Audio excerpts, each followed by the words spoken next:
আলোচনা কৰিলোঁ। বহুখিনি কথাই আমি আলোচনা কৰিছিলোঁ। তাৰ ভিতৰত আমি শেহতীয়াভাৱে আলোচনা কৰিছিলোঁ যে সমাজতত্ত্বক এটা সুকীয়া শাখা হিচাপে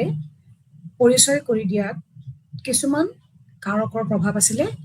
প্ৰধানকৈ দুটা কাৰক আমি আলোচনা কৰিছিলোঁ। এটা হৈছে জ্ঞানোদয়, যাক এনলাইটেনমেণ্ট বুলি কোৱা হয়, আৰু আনটো হৈছে বৈজ্ঞানিক বিপ্লৱ, চাইণ্টিফিক ৰিভলিউশ্যন। এইখিনিলৈকে আমি আলোচনা কৰিছিলোঁ। তাৰপিছত আৰু কিছু কথা আলোচনা কৰিছিলোঁ। সেয়া হৈছিলে যে 19 শতিকাৰ ইউৰোপীয় সমাজত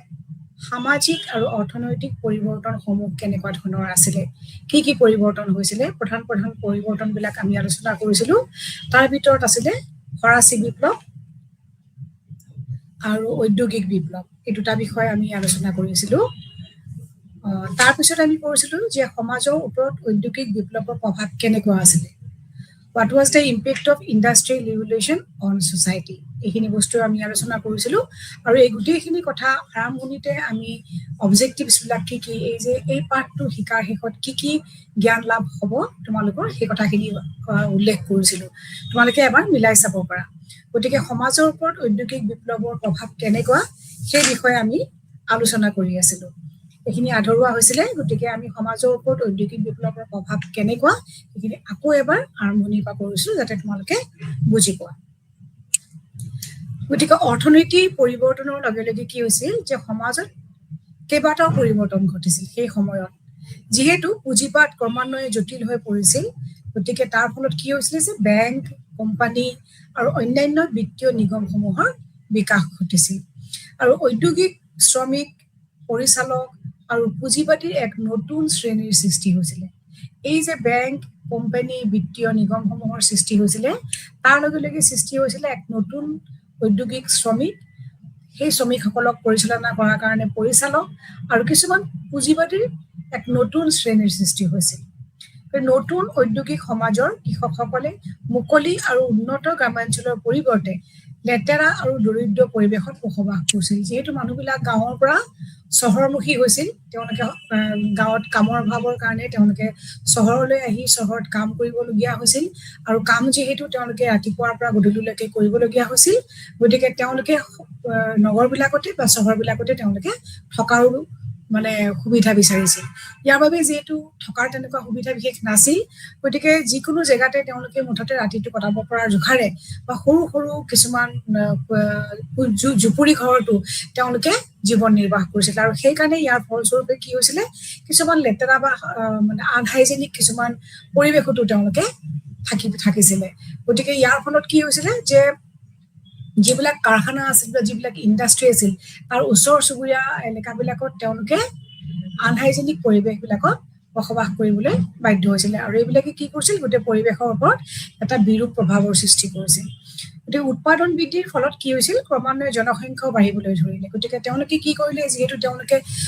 সপ্তাহৰ পিছত সপ্তাহ, মাহৰ পাছত মাহ তেওঁলোকে এটা জেগাত থাকিবলগীয়া হৈছিলে কামৰ খাতিৰত, গতিকে তেওঁলোকৰ গাঁৱৰ যিবোৰ তেওঁলোকে পৰিয়াল, ল'ৰা ছোৱালী এৰি থৈ আহিছিলে, তেওঁলোককো লাহেকে চহৰলৈ অনাৰ ব্যৱস্থা কৰিলে, যাতে তাতেই থাকি তেওঁলোকে ল'ৰা ছোৱালীক পোহপাল দিব পাৰে বা পৰিয়ালটোক লগত ৰাখি চাব পাৰে। গতিকে এইদৰে কৰাৰ ফলত কি হৈছিলে, যিবিলাক গাঁৱৰ পৰা মানুহবোৰ সেই ইণ্ডাষ্ট্ৰি এৰিয়াবিলাকত, সেই ফেক্টৰীবিলাকৰ ওচৰত জনবসতিবিলাক লাহে লাহে ঘন হৈছিলে, ই জনসংখ্যা বৃদ্ধি কৰিছিলে। গতিকে জনসংখ্যা বৃদ্ধিৰ লগতে কি হৈছে, বৃহৎ পৰিমাণৰ গ্ৰামাঞ্চলৰ পৰা চহৰলৈ প্ৰব্ৰজনৰ মাত্ৰাটো বৃদ্ধি পালে, আৰু ফলত নগৰীকৰণ আৰম্ভ হ'বলৈ ধৰিলে। গতিকে ঔদ্যোগিক চহৰসমূহ দ্ৰুত গতিত বৃদ্ধি পালে। যিহেতু উদ্যোগবিলাক যিমানেই ডেভেলপ হ'বলৈ ধৰিলে, যিমানেই বেছি বিকাশ হ'বলৈ ধৰিলে, সিমানেই মানুহৰ প্ৰব্ৰজন বৃদ্ধি হ'ল গাঁৱৰ পৰা চহৰলৈ, আৰু এখন নগৰীকৰণ আৰম্ভ হ'ল। এই ঔদ্যোগিক চহৰসমূহৰ বিশেষত্ব আছিল যে বিশাল আৰ্থ-সামাজিক বৈষম্য। যিসকল ধনী, যিসকল মালিক, তেওঁলোকৰ জীৱন ধাৰণৰ যিটো প্ৰক্ৰিয়া, তেওঁলোকৰ যিটো আৰ্থিক যিটো তেওঁলোকৰ মানে তেওঁলোকৰ যিখিনি উপাৰ্জন বা তেওঁলোকৰ আৰ্থিক পৰিস্থিতি, এই দুখীয়া শ্ৰেণীৰ মানুহৰ লগত আকাশ পাতাল প্ৰভেদ আৰম্ভ হৈছিলে, যে মালিকী স্বত্ব আৰু এই শ্ৰমিকসকলৰ মাজত এটা বৃহৎ পাৰ্থক্যৰ সৃষ্টি হৈছিলে। এচামে খাটিছিল আৰু এচামে ভোগ কৰিবলৈ আৰম্ভ কৰিছিল গতিকে যিখিনি প্ৰফিট হৈছিলে সেইখিনি মালিকসকলৰ মাজত প্ৰফিট হৈছিলে গতিকে কামৰ ক্ষেত্ৰত অকল পেট পোহপাল দিবৰ কাৰণে পৰিয়ালটোক চাবৰ কাৰণে মানুহবিলাকে কি কৰিছিলে বহুত কষ্ট কৰি হলেও সেই কাৰখানাবিলাকত বা উদ্যোগবিলাকত কাম কৰিছিল দুটা মানে আৰ্থ সামাজিক সেইকাৰণে বৈষম্যৰ এটা সৃষ্টি কৰিছিল দুটা ক্লাছৰ সৃষ্টি হৈছিল এটা হৈছিল দুখীয়া ক্লাছ দৰিদ্ৰ শ্ৰেণী আৰু আনটো হৈছিলে যে ধনী শ্ৰেণী এই পৰিৱৰ্তনসমূহে ৰক্ষণশীল আৰু উগ্ৰপন্থী উভয় চিন্তাবিদকৈ চিন্তিত কৰি তুলিছিল ৰক্ষণশীল মানে যাক কনজাৰভেটিভ ক্লাছ বুলি কোৱা হয় আৰু উগ্ৰপন্থীক কোৱা হয় ৰেডিকেল ক্লাছ এই দুই শ্ৰেণীৰ যিসকল চিন্তাবিদ আছিলে দুইটা বেলেগ বেলেগ চিন্তাধাৰা এই দুইটা চিন্তাধাৰাৰ যিসকল চিন্তাবিদ আছিল তেওঁলোকেও বৰ চিন্তিত হৈছিলে আৰু তেওঁলোকে সেই পৰিস্থিতিবোৰ খুব ভালকে তেওঁলোকে হৃদয়ঙ্গম কৰিছিল তেওঁলোকে সেই বস্তুবিলাকৰ ওপৰত তেওঁলোকে ভাবিছিল যদি এনেকে যদি ক্লাছৰ সৃষ্টি হয় তেতিয়াহ'লে সামাজিক মানে যিটো বৈষম্য সেইটো বৃদ্ধি পাব আৰু এইবিলাকে মানুহৰ মাজত যিটো ছ'চিয়েল ইণ্টিগ্ৰেশ্যন মানুহৰ বুজাবুজি ভাতৃত্বৰ ভাৱ এই ধৰণৰ যিটো এখন সমাজ গঢ়াৰ কাৰণে এইবিলাকে মানে কি কৰিব বাধাৰ সৃষ্টি কৰিব গতিকে ৰক্ষণশীলসকলে ভয় কৰিছিল যে এনে পৰিস্থিতিয়ে বিশৃংখলতাৰ সৃষ্টি কৰিব আনহাতে ফ্ৰেডৰিক এংগেলছৰ দৰে উগ্ৰপন্থী ফ্ৰেডৰিক এংগেলছ কোৱা আছিল তেওঁ এজন ৰেডিকেল থিংকাৰ আছিলে যাক উগ্ৰপন্থী চিন্তাবিদ বুলি কোৱা হয় তেওঁলোকে আকৌ অনুভৱ কৰিছিল যে কাৰখানাৰ শ্ৰমিকসকলে শ্ৰমিক শ্ৰেণীৰ বিপ্লৱ আৰম্ভ কৰিব যাৰ ফলত সামাজিক পৰিৱৰ্তন ঘটিব যদি এনেদৰে তেওঁলোকক শোষণ কৰে মালিক সমাজে তেতিয়াহ'লে কি হ'ব এই শোষণৰ ফলত তেওঁলোকে হয়তো নতুনকে আকৌ বিপ্লৱ আৰম্ভ কৰিব গতিকে আকৌ অন্যহাতে কি হৈছিলে আৰু এটা শ্ৰেণী যিটো আছিলে সেয়া আছিল যে ৰক্ষণশীল সমাজ তেওঁলোকে কৈছিল যে এনেকে যদি দুইটা শ্ৰেণীৰ মাজত মানে আৰ্থ সামাজিক বৈষম্যটো বৃদ্ধি পায় তেতিয়াহ'লে কি হ'ব যে সামাজিক বিশৃংখলতাৰ সৃষ্টি হ'ব সামাজিক যিটো ইউনিটি মানুহৰ যিটো মিলা প্ৰীতিৰ সম্প্ৰীতি ভাতৃত্ববোধবোৰ নোহোৱা হ'ব আনটো শ্ৰেণী যিটো মই কৈছিলো যে ৰেডিকেল যিটো ক্লাছ বা উগ্ৰপন্থী যিটো উগ্ৰপন্থী চিন্তাবিদ যিসকল আছিলে তাৰ ভিতৰত আমি ইয়াত নাম লৈছো ফ্ৰেডৰিক এংগেলছ তেওঁ কৈছিলে যে এনেদৰে যদি কাৰখানাবিলাকত যদি মানুহক শোষণ কৰে যদি তেওঁলোকক কামৰ বিনিময়ত তেওঁলোকে উপযুক্ত মজুৰি নাপায় তেওঁলোকে লাভান্বিত নহয় তেতিয়াহ'লে কি হ'ব যে ইয়াৰ ফলত সেই শ্ৰমিকসকলে মানে অসন্তুষ্ট হ'ব আৰু অসন্তুষ্টিয়ে শেষলৈ কি কৰিব যে তেওঁলোকক বিপ্লৱ কৰিবলৈ বাধ্য কৰাব যদিও তেওঁলোকৰ চিন্তাধাৰা ইটোৰ পৰা সিটো সম্পূৰ্ণ পৃথক আছিল তথাপিও সেই সময়ৰ সমাজত যিটো চিন্তাশীলসকলে ঔদ্যোগিক বিপ্লৱে সৃষ্টি কৰিব পৰা প্ৰভাৱৰ ক্ষেত্ৰত একমত আছিল কিন্তু তেওঁলোকৰ অলপ চিন্তাৰ লাইনটো বেলেগ বেলেগ আছিলে দুইটা ক্লাছৰ ৰেডিকেল ক্লাছ আৰু যিটো কনজাৰভেটিভ ক্লাছ আছিলে কিন্তু তেওঁলোকৰ আল্টিমেট মানে পাৰপাছটো এটাই আছিল যে দুইটাই সমাজৰ ওপৰত কি কৰিব যে বিৰূপ প্ৰভাৱ পেলাব এইটো ক্ষেত্ৰত কিন্তু তেওঁলোক একমত আছিলে কিন্তু তেওঁলোকৰ চিন্তাৰ দিশটো বেলেগ হ'ব পাৰে কিন্তু আল্টিমেট তেওঁলোকৰ পাৰপাছটো একে যে দুইটাই কিন্তু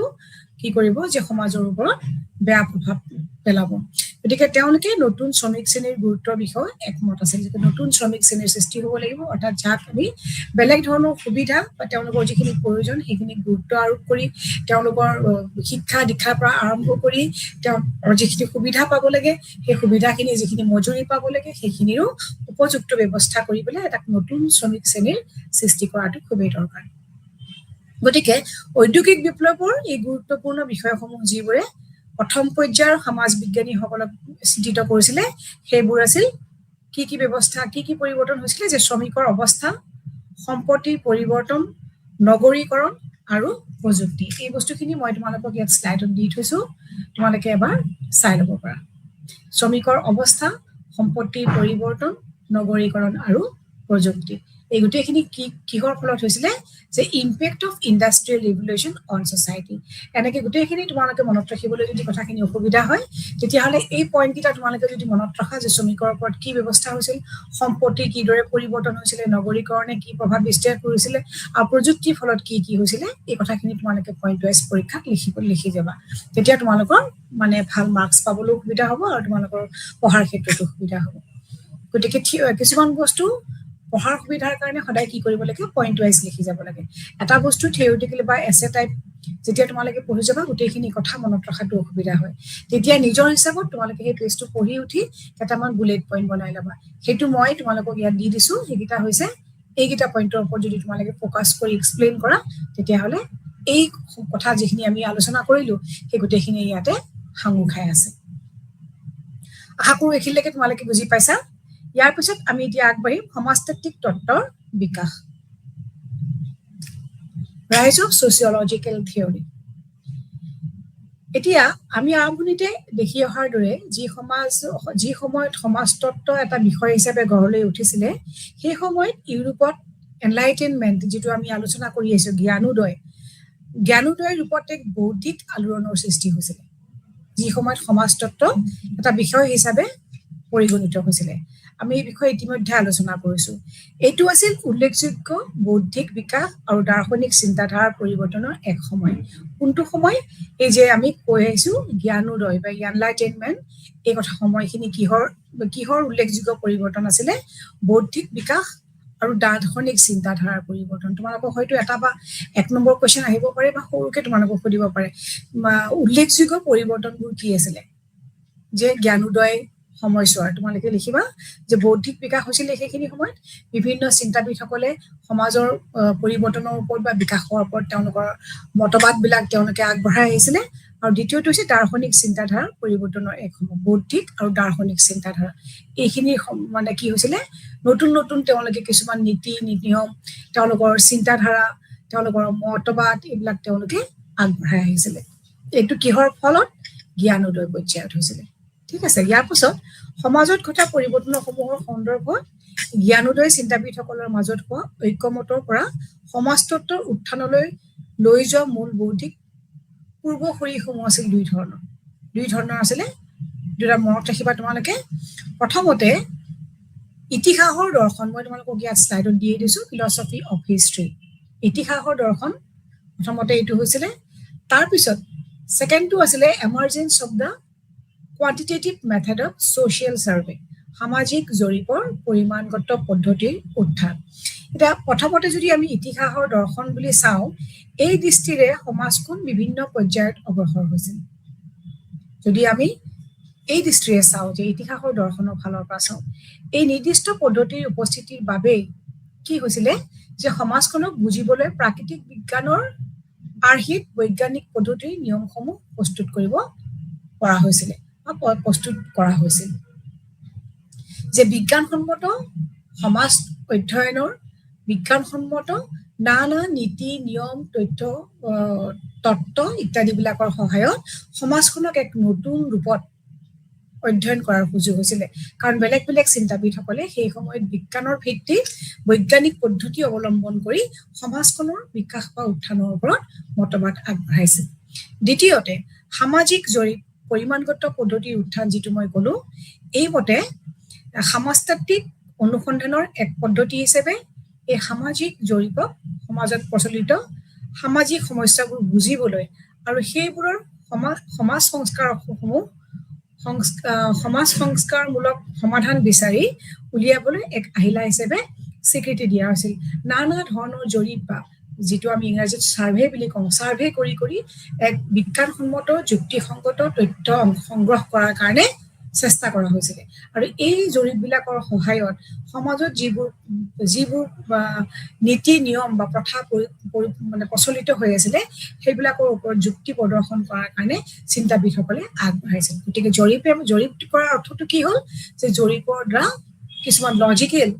বা অথেন্টিক ডাটা কিছুমান কালেক্ট কৰি লোৱা হৈছিল আৰু সেই ডাটাবিলাকৰ সহায়তে কি কৰা হৈছিল যে সমাজখনক নতুনকৈ প্ৰতিষ্ঠা কৰাৰ পদক্ষেপ গ্ৰহণ কৰা হৈছিল এই দুটা হৈছে বিকাশৰ দুটা পৰ্যায় এটা হৈছে ইতিহাসৰ দৰ্শন আনটো হৈছে সামাজিক জৰীপৰ পৰিমাণগত পদ্ধতিৰ উত্থান এটা হৈছে তথ্য সংগ্ৰহ কৰি কৈছিলে আৰু এটা হৈছে বিভিন্ন চিন্তাবিদসকলৰ বিজ্ঞানসন্মত মতবাদবোৰ আগবঢ়োৱা হৈছিলে দুই ধৰণৰ তাৰপিছত আমি এতিয়া পাইছো যে জ্ঞানোদয়ৰ প্ৰতি ৰক্ষণশীল প্ৰতিক্ৰিয়া কনজাৰভেটিভ ৰিয়েকশ্যন টু এনলাইটেনমেন্ট এই যে এনলাইটেনমেন্ট জ্ঞানোদয়সকলৰ বিষয়ে যে আমি অলপ একদম পাঠৰ আৰম্ভণিতে আমি আগৰ দুটা ক্লাছত একেবাৰে প্ৰথম ক্লাছটোতে আমি আলোচনা কৰিছিলো জ্ঞানোদয় মানে কি বাট বিভিন্ন চিন্তাবিদসকলে যুক্তি দৰ্শন আৰম্ভ কৰিছিলে তাৰ ওপৰতো আকৌ কি কৰা হৈছিলে কিছুমান কনজাৰভেটিভ এটিটিউড বা ৰিয়েকশ্যনছ কিছুমান অন্য এটা শ্ৰেণীৰ চিন্তাবিদসকলে আগবঢ়াই আহিছিল বা সমাজৰ বিভিন্ন ব্যক্তিসকলে আগবঢ়াইছিল সেয়ানো কি ইয়াত অকণমান সৰুকৈ আমি আলোচনা কৰোঁ পইণ্টটো দি থৈছো, তোমালোকে কথাখিনি প্ৰথমতে শুনি ল'বা। যে সমাজতাত্ত্বিক তত্ত্বৰ ওপৰত জ্ঞানোদয় প্ৰভাৱ যিমান প্ৰত্যক্ষ আৰু ইতিবাচক আছিল, সিমানেই ই পৰোক্ষ আৰু নেতিবাচকো আছিল। বহুতেই ইয়াক একচেপ্ট কৰিছিলে আৰু বহুতেই ইয়াৰ ওপৰত কিন্তু ক্ৰিটিচিজিমো আগবঢ়াইছিলে, বহুতে ক্ৰিটিচাইজ কৰিছিল, তেওঁলোকে ইয়াৰ ওপৰত বিৰূপ মন্তব্য আগবঢ়াইছিল। গতিকে আমি ক'ব পাৰো যে সমাজতাত্ত্বিক তত্ত্বৰ ওপৰত যে এই জ্ঞানোদয়ৰ যি প্ৰভাৱ আছিলে সেয়া যদিও প্ৰত্যক্ষ আছিল বা ইতিবাচক মানে কি পজিটিভ আছিলে, কিন্তু বহুতে ইয়াক সিমানে আকৌ কি কৰিছিলে, ইয়াক ইনডাইৰেক্ট বুলিও কোৱা হৈছিলে আৰু ইয়াক নেগেটিভ বুলিও গ্ৰহণ কৰিছিল। কিয়? আচলতে লুই ডি ৰনাল্ড আৰু জোচেফ ডি মাইষ্টেৰ দৰে ৰক্ষণশীল ব্যক্তিসকলে সমাজ বিজ্ঞানৰ বিকাশত যিমান অৱদান আগবঢ়াইছিল, সিমানেই উদাৰতাবাদ অৰ্থাৎ জ্ঞানোদয়ৰ দ্বাৰা প্ৰভাৱিত পণ্ডিতসকলেও আগবঢ়াইছিল। যে এইচ ডি মাইষ্টে জোচেফ ডি মাইষ্টে আৰু লুই ডি ৰনাল্ড তেওঁলোকে কি কৰিছিল, যে এই ৰক্ষণশীল তেওঁলোকে কনজাৰভেটিভ তেওঁলোকে থিংকাৰ আছিলে, তেওঁলোকে সমাজ বিজ্ঞানৰ বিকাশত যথেষ্টখিনি আগবঢ়াইছিল, হয়, কিন্তু সিমানেই উদাৰতাবাদ যিবিলাক মানে জ্ঞানোদয় অৰ্থাৎ মানে উদাৰতাবাদ বুলিও কোৱা হয় জ্ঞানোদয়, তেওঁলোকৰ দ্বাৰা এই পণ্ডিতসকলে প্ৰভাৱিত হৈছিলে। ইয়াত তোমালোকে নামবোৰ মনত ৰাখিবলৈ চেষ্টা কৰিবা। ডি ৰনাল্ডে বৈপ্লৱিক পৰিৱৰ্তনসমূহৰ দ্বাৰা যিবোৰ এক নগৰীয় জীৱনশৈলী সৃষ্টি কৰিছিল, সামূহিক বন্ধনৰ পৰা মুক্ত আছিল, তাৰ বিপৰীতে পূৰ্বৰ সময়ৰ শান্তি আৰু স্থিৰতালৈ উভতি যোৱাৰ পোষকতা কৰিছিল। তেওঁ কি কৰিছিলে, ডি ৰনাল্ড নামৰ চিন্তাবিদগৰাকীয়ে যে তেওঁ কৈছিলে, হয়, যে নতুনকে মানুহৰ নগৰীয়া জীৱন আৰম্ভ হৈছে, মানুহৰ জীৱনশৈলী পৰিৱৰ্তন হৈছে, জীৱন নিৰ্বাহৰ প্ৰক্ৰিয়াবোৰ প্ৰয়োজনবিলাক সলনি হৈছে, কিন্তু তেওঁ কৈছিল যে তাৰ আগতে মানে নগৰবিলাক সৃষ্টি হোৱাৰ আগতে মানুহবিলাকে যিদৰে গাঁৱত বসবাস কৰিছিল, মানুহৰ যিটো ভাতৃত্ব ভাৱ আছিলে, মানুহৰ যিটো মিলাপ্ৰীতি আছিলে, সম্প্ৰীতি আছিলে, এইবিলাক বস্তু কিন্তু বেছি দৃঢ় আছিল। গতিকে সমাজ মানে নগৰৰ জীৱনত থাকি মানুহে নগৰীয়া জীৱন উপভোগ কৰাতকৈ সেই যে আগৰ যিটো তেওঁলোকৰ জীৱনশৈলী, নগৰীয়া জীৱনৰ আগৰ যিটো জীৱনশৈলী, সেই জীৱনশৈলীলে কৈছিলে বেছি শান্তিপূৰ্ণ আছিলে, তাত বেছি স্থিৰ আছিল, মানুহৰ জীৱনবিলাক বেছি ভাল লগা ধৰণৰ আছিলে আৰু আত্মাৰ সম্পৰ্ক আছে বুলি তেওঁ তেওঁৰ মত পোষণ কৰিছিলে। এই পৰিপ্ৰেক্ষিতত সমাজতত্ত্বই ব্যক্তিক একক হিচাপে লোৱাৰ পৰিৱৰ্তে সমাজক বিশ্লেষণৰ একক হিচাপেহে গুৰুত্ব দিয়া, সমাজৰ বিভিন্ন অংশক পৰস্পৰ সম্পৰ্কযুক্ত আৰু নিৰ্ভৰশীল বুলি স্বীকৃতি দিয়া আৰু সমাজত চূড়ান্ত সম্প্ৰীতি আৰু স্থিৰতাৰ ওপৰত গুৰুত্ব আৰোপ কৰা, এই সকলোবোৰ ৰক্ষণশীল প্ৰতিক্ৰিয়াৰ দ্বাৰা প্ৰভাৱিত বুলি ক'ব পাৰি। এই সকল ব্যক্তিৰ কাৰণে কি আছিলে, যে সমাজে যদিও মানুহে সমাজ পাতি বাস কৰে, সমাজ হিচাপে এটা জেগাত বসবাস কৰাৰ কাৰণে কি হৈছে, লাহে লাহে এটা এৰিয়াৰ সৃষ্টি হৈছে আৰু এইবিলাকে কি কৰিছে, যেনেকে আমি ইণ্ডাষ্ট্ৰিয়েল এৰিয়া, ফেক্টৰীবিলাকত এটা ফেক্টৰী এৰিয়া, এই ধৰণৰ বেলেগ বেলেগ ধৰণৰ একোটা সৰু সৰু চহৰ এখনৰ সৃষ্টি হৈছে, ঠিকেই, কিন্তু যি মানে মানুহে গাঁৱত থাকি যিবিলাক বস্তু উপভোগ কৰে, যিবিলাক মানুহৰ আত্মাৰ সম্পৰ্ক, সেই বস্তুবিলাক এই ধৰণৰ অঞ্চলবিলাকত দেখিবলৈ পোৱা নাযায় বুলি মত পোষণ কৰিছে ৰক্ষণশীল চিন্তাবিদসকলে। তেওঁলোকৰ মতে হৈছে কি, যে এইবিলাকে মানুহৰ আত্মাৰ সম্পৰ্কটো কমাই দিছে, মানুহবিলাকক মেকানিকেল কৰিছে, মেচিনৰ নিচিনা কৰি তুলিছে, এটা গতানুগতিক জীৱন, যান্ত্ৰিক জীৱন তেওঁলোকে উপভোগ কৰিছে। তেওঁলোকৰ সুবিধা বাঢ়িছে, কিন্তু তেওঁলোকৰ মানে কি কয় যে আন্তৰিকতাটো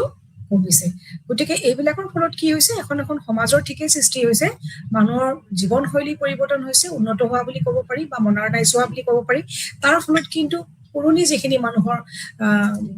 অকৃত্ৰিম মানুহৰ ভাল পোৱা মৰম আন্তৰিকতা আছিলে, সেইবোৰ বস্তুত কিন্তু ই ব্যাঘাত জন্মাইছে। আচলতে ক'বলৈ গ'লে কি হয়, যে যদিও সমাজতত্ত্বৰ লক্ষ্যসমূহ ৰক্ষণশীল চিন্তাৰ দ্বাৰা প্ৰভাৱিত হৈছে, সম্প্ৰীতি, স্থিৰতা আৰু ঐক্য এইকেইটা হৈছে ৰক্ষণশীল সমাজৰ মূল মন্ত্ৰ। এইকেইটা হৈছে কি, আকৌ মনত ৰাখিবা, সম্প্ৰীতি, স্থিৰতা আৰু ঐক্য বা একতা। গতিকে এইবিলাক হৈছিলে কি, যদিও সমাজতত্ত্বক লক্ষ্যসমূহ মানে ৰক্ষণশীল চিন্তাৰ দ্বাৰা প্ৰভাৱিত হৈছে, এইকেইটা ইয়াৰ পদ্ধতিসমূহ উদাৰতাবাদী চিন্তাবিদসকলৰ দ্বাৰাও কিন্তু প্ৰভাৱিত হৈছে। সেয়া কি, যিসকলে উপলব্ধি কৰিছিল যে কোনো এজনে অতীতলৈ ঘূৰি যাব নোৱাৰে, কিন্তু সমাজৰ এক নতুন জ্ঞানৰ সহায়ত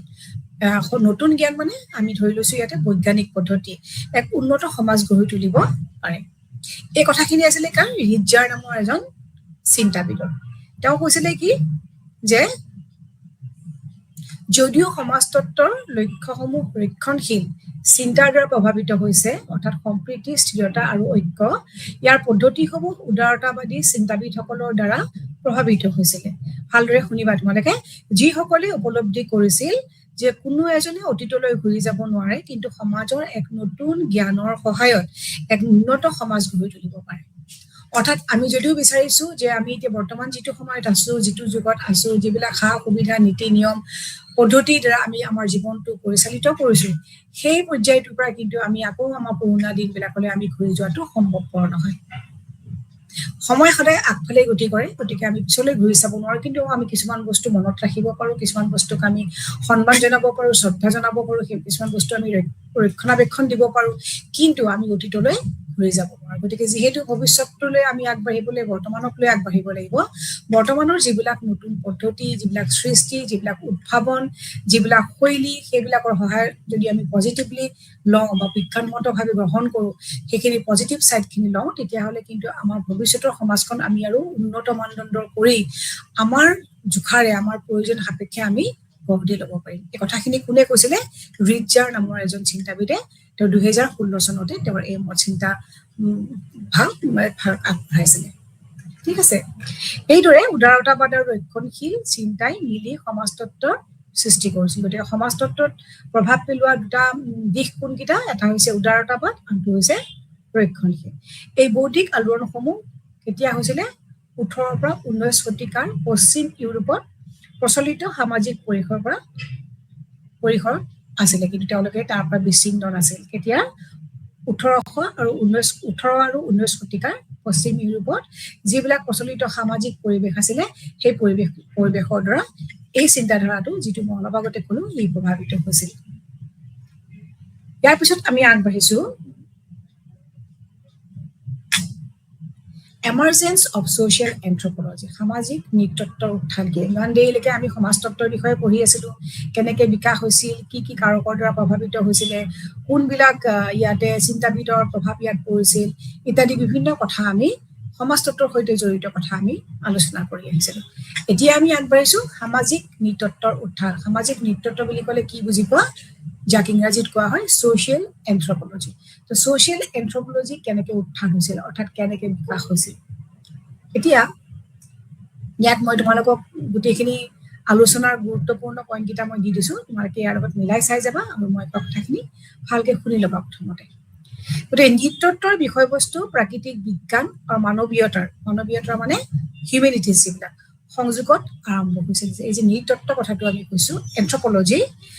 এন্থ্ৰপলজি বিষয়বস্তু কিহৰ দ্বাৰা প্ৰথমতে আৰম্ভ হৈছিলে প্ৰাকৃতিক বিজ্ঞান নেচাৰেল সায়েন্স আৰু মানৱীয়তা অৰ্থাৎ হিউমেনিটিজৰ সংযোগত আৰম্ভ হৈছিলে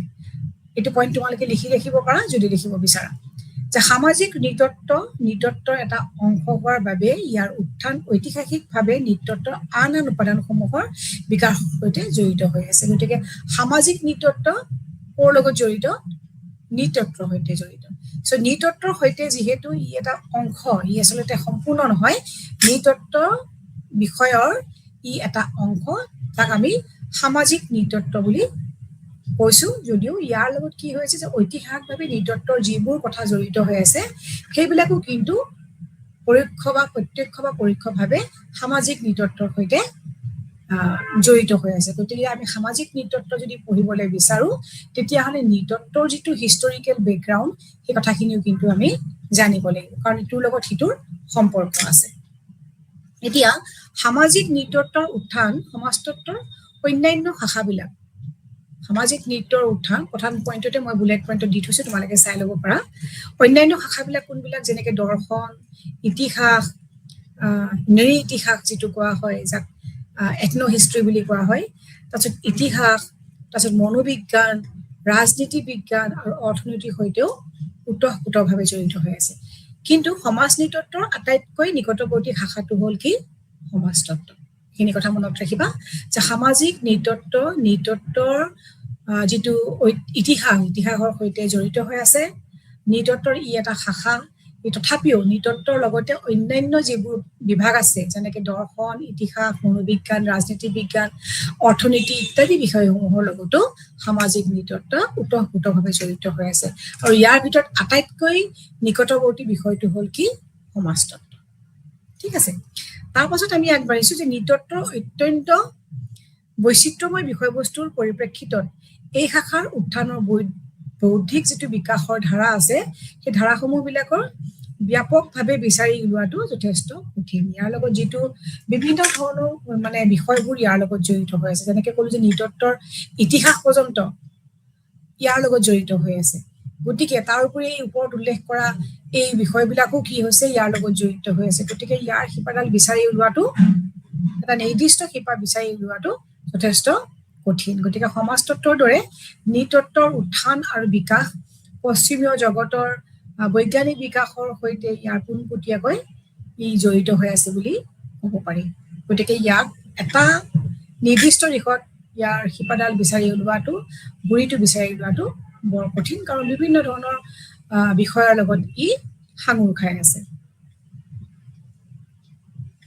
গতিকে আমি ক'ব পাৰো যে ইয়াৰ উত্থান পশ্চিমীয়া জগতৰ বৈজ্ঞানিক বিকাশৰ সৈতে পোনপটীয়াকৈ জড়িত হৈ আছে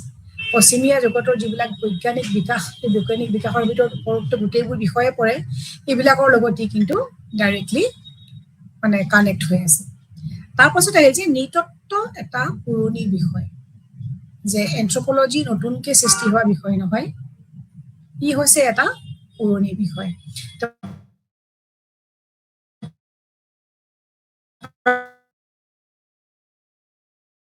ব্যৱহাৰ কৰিছিল মনত ৰাখিবা তোমালোকে নোট কৰি যাবা গ্ৰীকসকলে এই এন্থ্ৰপলজি শব্দটোৰ ব্যৱহাৰ কৰিছিল ইয়াত মই দিছোৱে পইণ্টটো তোমালোকে চাবা নৃতত্ব শব্দটো প্ৰাচীন গ্ৰীকসকলে ব্যৱহাৰ কৰিছিল তেওঁলোকৰ মতে 1595 চনত এন্থ্ৰপলজিয়া শব্দটোৰ ব্যৱহাৰ হৈছিল কেতিয়া হৈছিলে 1595 চনত এন্থ্ৰপলজিয়া নামৰ এটা শব্দ প্ৰথম ব্যৱহাৰ হৈছিলে এই গ্ৰীক দেশত আৰু ইমানুৱেল কান্টে নামৰ এজনে anthropology from pragmatic point of view নামৰ এখন কিতাপ প্ৰকাশ কৰিছিল কেতিয়া য'ত নৃতত্বৰ উত্থানৰ যথেষ্ট তথ্য আছিল কোনে কৈছিলে তোমালোকে নোট কৰি ল'বা তেওঁৰ নাম আছিলে ইমানুৱেল কান্টে তেওঁৰ কিতাপখনৰ নাম আছিলে কি anthropology from pragmatic point of view তোমালোকে লিখি ল'ব পাৰা আকৌ ৰিপিট কৰিছো anthropology from pragmatic point of view নামৰ ইমানুৱেল কান্টে এখন বুক লিখিছিলে আৰু এই কিতাপখনৰ ভিতৰতে নৃতত্ব কেনেকৈ সৃষ্টি হৈছিল ইয়াৰ কেনেকৈ বিকাশ হৈছিল উত্থান হৈছিল ইত্যাদি গোটেই কথা সমস্ত কথাৰ যথেষ্ট তথ্য মানে তেওঁ তাতে দি থৈছিলে সেইদৰে দ্বিতীয় পইণ্টটো তোমালোকে বুলেট পইণ্ট কৰি লিখিবা এইটো হৈছে 15 আৰু 16 শতিকাত পৰ্তুগীজ আৰু স্পেনিছসকলে নৃগোষ্ঠীয় কিছুমান বিৱৰণী লিখিছিল নৃগোষ্ঠীয় কিছুমান বিৱৰণী তেওঁলোকে লিখিছিল পৰ্তুগীজসকলে আৰু স্পেনিছসকলে তাৰ পৰাও আমি নৃতত্বৰ বিষয়ে বিকাশৰ সম্পৰ্কে বহু আমি তথ্য লাভ কৰিব পাৰো ইয়াৰ উপৰি পৰিব্ৰাজকৰ লেখা কিছুমান পৰিব্ৰাজক আহিছিল যিবিলাকে ঘূৰিবলৈ আহিছিল এই দেশবিলাক গ্ৰীক দেশলৈ ঘূৰিবলৈ আহিছিল তেওঁলোকে ফুৰিবলৈ তাতো তেওঁলোকৰ যিবিলাক লিখে তেওঁলোকৰ ৰাইটাৰবিলাকৰ পৰা বা ৰুছৰ যিখন নবেল চেভেজ উন্নত বন্য মানুহ বুলি কোৱা হয় এখন ফেমাছ বুক সম্পৰ্কীয় এই ধাৰণাবিলাকে তেওঁলোকে কি কৰিছে এটা ডাঙৰ এটা খুব ফেমাছ ধাৰণা আছিলে ৰুছৰ যাক নবেল চেভেজ বুলি কোৱা হয় অসমীয়াত কোৱা হয় উন্নত বন্য মানুহ এইবিলাকৰ পৰা কি কৰা হৈছিলে এই ধাৰণাবিলাকে তেওঁ যিবোৰ ধাৰণা দিছিলে বৌদ্ধিক পৰিৱেশৰ পৰিৱৰ্তনক সূচাইছিল আৰু এইবিলাকে আমাক নৃতত্ব সম্পৰ্কীয় যথেষ্ট তথ্য আহৰণ কৰাত সহায় কৰিছিলে মই আকৌ এবাৰ ৰিপিট কৰিছো কোনে কোনে সহায় কৰিছিল ইমানুৱেল কান্টে আৰু কেতিয়া কৰিছিলে 1595 চনত কেনেদৰে কৰিছিল যে তেওঁ এখন খুব ফেমাছ বুক সেইখন হৈছে anthropology from pragmatic point of view এইখনত যথেষ্ট তথ্য লাভ কৰা হৈছিলে তথ্যত তেওঁ ভিতৰত উল্লেখ কৰিছিল সেইদৰে 15-16 শতিকাত পৰ্তুগীজ আৰু স্পেনিছসকলে যেতিয়া নৃগোষ্ঠীয় কিছুমান বিৱৰণী তেওঁলোকে লিখিছিল তাৰ পৰা আমি যথেষ্ট তথ্য লাভ কৰোঁ সেইদৰে যিবিলাক পৰিব্ৰাজক আহিছিল গ্ৰীচ দেশলৈ সেইসকলৰ পৰাও পোৱা যায় আৰু ৰুছৰ নবেল চেভেজ নামৰ যিটো তেওঁৰ ধাৰণা সেই ধাৰণাবিলাক তেওঁ যদি মানে লিপিবদ্ধ কৰিছিলে সেই তাৰ পৰাও আমি কি কৰিব পাৰোঁ যে নৃতত্ব সম্পৰ্কে বহুত বিকাশৰ সম্পৰ্কে বহুত তথ্য লাভ কৰিব পাৰোঁ ইয়াৰ পিছত নৃতত্বৰ ভেটি গ্ৰীক ৰোমান নৱজাগৰণৰ কালৰ পৰাও আৰম্ভ হোৱা বুলি ধৰা হয়। মই তলত দিছোৱে তোমালোকক বুলেট পইণ্টত, নৃতত্বৰ ভেটি গ্ৰীক ৰোমান নৱজাগৰণৰ পৰা আৰম্ভ হোৱা বুলি ধৰা হয়। ইয়াত কি হয়, বিশেষকৈ হেলিকানাৰ্চাছ আৰু হেৰোডোটাছৰ লেখাসমূহৰ পৰা আমি এই বস্তুটো আমি মানে কি এই যে নৱজাগৰণৰ মানে এই যে নৃতত্বৰ ভেটি গ্ৰীক ৰোমান পৰা আৰম্ভ হৈছিলে, গ্ৰীক ৰোমান নৱজাগৰণৰ পৰা আৰম্ভ হৈছিলে, সেই কথা আমি গম পাওঁ। কেনেকে গম পাওঁ? তাৰ কোনে সহায় কৰিছিল? হেলিকাৰ্নাছাছ আৰু হেৰোডোটাছ, এই দুজনৰ সহায়ত তেওঁলোকে কেতিয়া কৰিছিলে? খ্ৰীষ্টপূৰ্ব 484 পৰা 425 ভিতৰত তেওঁলোকে যিখিনি ধাৰণা দি থৈ গৈছিলে তাৰ পৰাও কিন্তু লেখাসমূহৰ পৰা আমি কি কৰিব পাৰো? নৃতত্বৰ ভেটি তেওঁলোকে গঢ়াত সহায় কৰিছিল। হেলিকাৰ্নাছাছক নৃতত্বৰ এগৰাকী পথ প্ৰদৰ্শক আৰু বৃত্তি বুলিও গণ্য কৰা হয়। তোমালোকে লিখি ল'ব পৰা নামটো হেলিকাৰ্নাছাছ। তেওঁ নৃতত্বৰ এগৰাকী পথ প্ৰদৰ্শক আৰু বৃত্তি বুলি গণ্য কৰা হয়। সেই সময়ৰ গ্ৰীক দাৰ্শনিকসকল যেনে ছক্ৰেটিছ আছিলে, প্লেটো আছিল, এৰিষ্টটল আছিলে, তেওঁলোকেও কি কৰিছিলে যে মানুহ আৰু সমাজৰ অধ্যয়নৰ ওপৰত বিশেষ প্ৰভাৱ মানে পেলাইছিল। মানুহ আৰু সমাজ কিদৰে মানুহৰ সৃষ্টি হ'ল, কিদৰে সমাজৰ সৃষ্টি হ'ল, মানুহ আৰু সমাজে কি ধৰণৰ প্ৰথম সমাজ ব্যৱস্থা আৰম্ভ কৰিছিলে, এই ধৰণৰ বিষয়বিলাকৰ ওপৰত তেওঁলোকে যথেষ্ট তেওঁলোকৰ লিখাবিলাকে সহায় কৰিছিল। ইয়াৰ পৰৱৰ্তী সময়ত কি হৈছিল যে ৰোমান দাৰ্শনিক মাৰ্কাছ টুলিয়াছ চিচিৰোৱে তোমালোকে লিখি ল'বা, মানৱ সমাজৰ বুজা পৰাত গুৰুত্বপূৰ্ণ অৱদান আগবঢ়াইছিল। এইসকলৰ বাহিৰেও যে আমাৰ যিখিনি মই ক'লো তোমালোকক যে ছক্ৰেটিছ, প্লেটো, এৰিষ্টটল, তাৰ পাছত হেলিকাৰ্নাছাছৰ উপৰিও কি কৰা হৈছিলে যে মাৰ্কাছ টুলিয়াছ চিচেৰোৱেও মানৱ সমাজৰ বুজা পৰাত গুৰুত্বপূৰ্ণ অৱদান আগবঢ়াইছিল। ইয়াৰ পিছত কেইবা শতিকাৰ বিৰতিৰ পিছত কি হৈছিলে যে কিছুমান দাৰ্শনিকে সমাজ আৰু ৰাষ্ট্ৰৰ অধ্যয়নত আগ্ৰহ প্ৰকাশ কৰিছিল আৰু তেওঁলোকে সেই হিচাপে তেওঁলোকে সমাজ আৰু ৰাষ্ট্ৰনো কেনেকে আৰম্ভ হ'ল, কিনো সম্পৰ্ক ইত্যাদি বিলাক কথা বিশদভাৱে জানিবলৈ চেষ্টা কৰি তেওঁলোকে নানা ধৰণৰ মানে অধ্যয়ন আৰম্ভ কৰিছিল, আগ্ৰহ প্ৰকাশ কৰি নানা ধৰণৰ অধ্যয়ন আৰম্ভ কৰিছিল। বিশেষকৈ কেতিয়া কৰিছিল? 16 শতিকাত এই অধ্যয়ন বহুত বেছি ক্ষিপ্ৰ হৈছিলে। সেই সময়ত পণ্ডিতসকলৰ ভিতৰত আছিল থমাছ হব আৰু মেকিয়াভেলি নাম মানে বিশেষভাৱে উল্লেখযোগ্য। 16 শতিকাৰ যিসকল চিন্তাবিদ আছিল তাৰ ভিতৰত আমি থমাছ হবছ আৰু মেকিয়াভেলি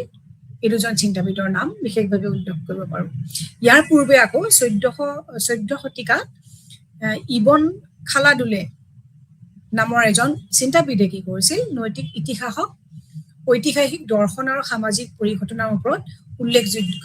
অৱদান আগবঢ়াইছিল। এই যে 16 শতিকাত যে থমাছ হবছ আৰু মেকিয়াভেলিয়ে অন্যতম তেওঁলোকে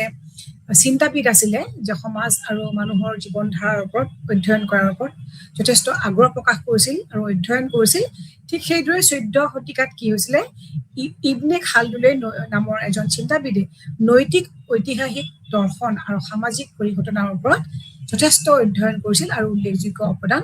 আগবঢ়াই গৈছিল। গতিকে এইখিনি আমি কিহৰ ওপৰত আলোচনা কৰিলো? সামাজিক নৃতত্বৰ কিদৰে উত্থান হৈছিলে। গতিকে এই ক্ষেত্ৰত তোমালোকে মই যিবোৰ নাম কৈছো সেই নামবোৰ তোমালোকৰ টেক্সটবুকতো পাবা আৰু মই কওঁতে যদি লিখি গৈছা সেইবিলাকৰ সহায় কৰিব। কি আছে মই এবাৰ মনত কৰি দিছো আকৌ এবাৰ। সামাজিক নৃতত্বৰ উত্থান, দৰ্শন, ইতিহাস, মনোবিজ্ঞান, ৰাজনীতি বিজ্ঞান আৰু অৰ্থনীতিৰ সৈতে জড়িত। ইয়াৰ ভিতৰত অতি নিকটৱৰ্তী বিষয় হ'ল সমাজতন্ত্ৰ।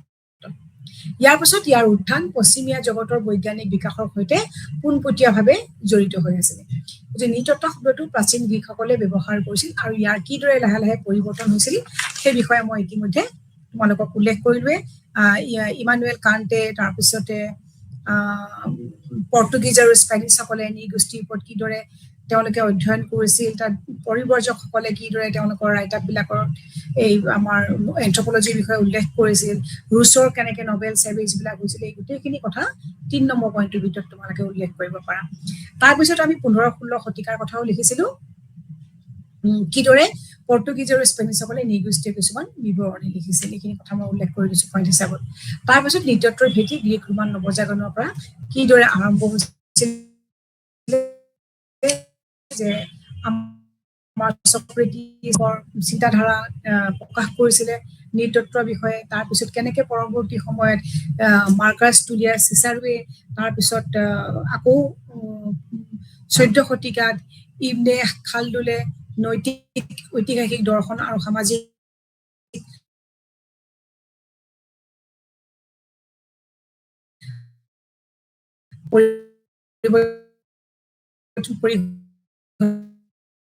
ঘটনাৰ ওপৰত আগবঢ়াইছিল পৰা আৰম্ভ হোৱা বুলি ধৰা হয় কাহিনীৰ ভিতৰত তোমালোকে উল্লেখ কৰি দিব পাৰিবা এই গোটেইখিনি আছিলে সামাজিক নৃতত্বৰ উত্থান ইমাৰ্জেন্স অফ ছ'চিয়েল এন্থ্ৰপলজিৰ বিষয়বস্তু আশা কৰোঁ এইখিনিলৈকে তোমালোকে বুজি পাইছা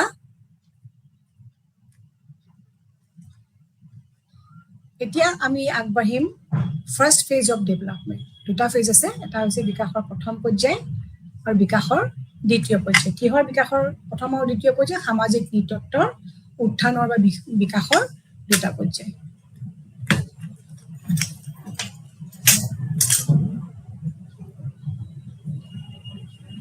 এতিয়া আমি প্ৰথমতে আহো প্ৰথম পৰ্যায়লৈ যে প্ৰথম পৰ্যায়ত কি আছিলে তোমালোকে শুনিবা আৰু ইম্পৰ্টেণ্ট পইণ্টবোৰ নোট কৰি যাবা যে বিকাশৰ প্ৰথম পৰ্যায়ত ফাৰ্ষ্ট ফেজত কি হৈছিলে 18 শতিকাৰ ভিতৰত ইউৰোপত নৱজাগৰণৰ অভিজ্ঞতা আৰু প্ৰভাৱৰ পিছত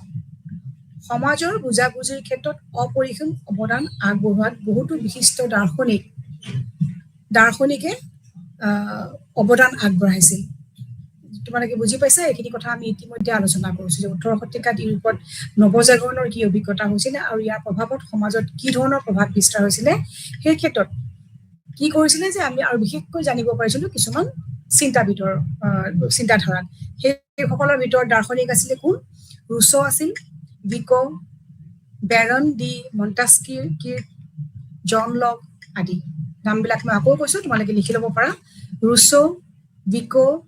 বেৰন ডি মণ্টেস্কিৰ জন লক এইসকল আছিলে বিশিষ্ট দাৰ্শনিক যিসকলে 18 শতিকাত যিটো ইউৰোপত নৱজাগৰণৰ ফলত যি অভিজ্ঞতা হৈছিল বা তেওঁলোকৰ সমাজৰ ওপৰত কি প্ৰভাৱ আছিলে কি পৰিৱৰ্তন আহিছিলে ইত্যাদি কথাবোৰ তেওঁলোকে আলোচনা কৰিছিল তেওঁলোকৰ চিন্তাধাৰাই সমাজতত্ত্ব আৰু নৃতত্বকে ধৰি সামাজিক বিজ্ঞান আৰু মানৱ সমাজ বিজ্ঞানৰ বিকাশৰ দাৰ্শনিক ভেটি স্থাপন কৰিছিলে তেওঁলোকে যিবোৰ মতবাদ আগবঢ়াই গৈছিলে এই ক্ষেত্ৰত এই মনোবিজ্ঞানীসকলে বা এই দাৰ্শনিকসকলে তাৰ ফলত কি হৈছিলে যে সমাজ বিজ্ঞান social science sociology social anthropology এইবিলাকৰ এটা ভেটি আছিলে ফাউণ্ডেশ্যন এটা কি কৰিছিলে সৃষ্টি কৰি থৈ গৈছিলে এই ক্ষেত্ৰত দুটা পৰ্যায় দেখা গৈছিলে প্ৰথম পৰ্যায়ত হৈছিলে কি দাৰ্শনিকসকলৰ ইতিহাসৰ পৰা মানুহ সমাজ আৰু সভ্যতাৰ অধ্যয়ন পৃথক কৰাত সফল হৈছিল তেওঁলোকে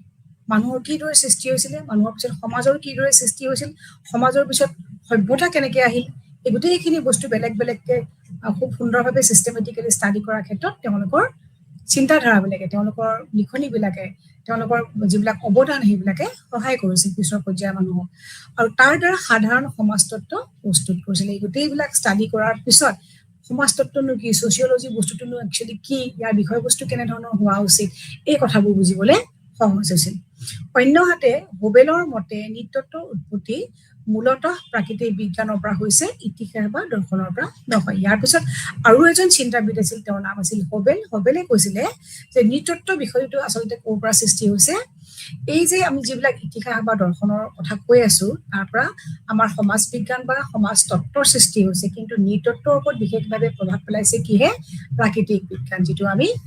নেচাৰেল সায়েন্স বুলি কওঁ নেচাৰেল সায়েন্সেহে বেছি প্ৰভাৱ বিস্তাৰ কৰিছে